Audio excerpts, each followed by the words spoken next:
1492. Christophe Colomb découvre un monde qui n'était pas perdu. Mais c'est l'Afrique qui paie l'addition sans jamais l'avoir voulu. Nos fils enchaînés, nos terres piétinées, l'Occident bâtit ses palais sous nos destinées. Les chaînes traversent les océans et les royaumes deviennent silence et marchands. 1885, la conférence de Berlin. Une poignée d'hommes blancs autour d'une table sans aucun Africain.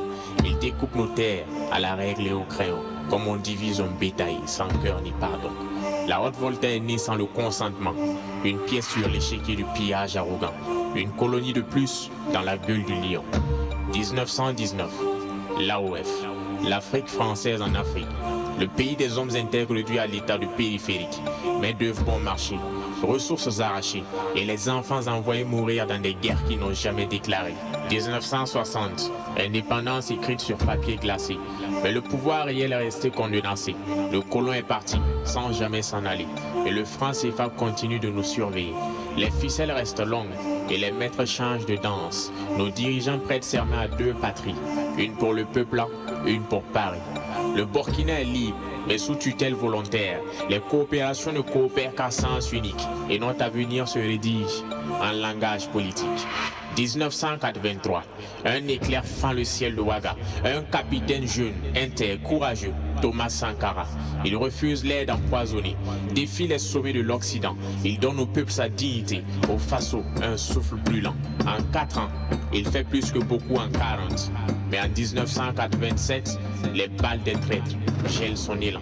Le temps passe, mais la braise reste chaude et les rêves du peuple dorment sous l'eau.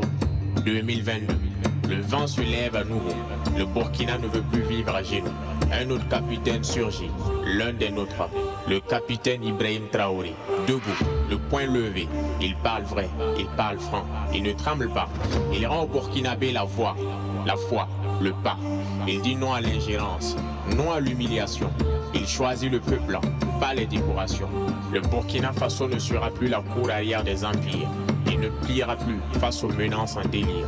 2023, naît l'AES, l'Alliance des États du Sahel. 3 nations debout face à l'Occident cruel. Le Burkina Faso, le Mali, le Niger. Mais dans la messe en laisse, un front, une adresse. 3 peuples frères, unis dans la lumière. Ils sortent des chaînes régionales sans peur. Ils préfèrent la vérité aux aides enchaînées. Ils disent non aux promesses qui humilient, non aux valises pleines d'aides, mais vides d'empathie. Aujourd'hui, ce n'est plus le temps des illusions, c'est l'heure des nations, des décisions, de la révolution. Le Faso écrit sa page avec du feu et de l'acier, et l'Afrique regarde, tout éveillé. L'impérialisme peut encore grouiller, coloniser les discours, mais l'histoire a changé de cours. Le destin enfin s'écrit ici, en Mori, en Dioula et en Fulfulde.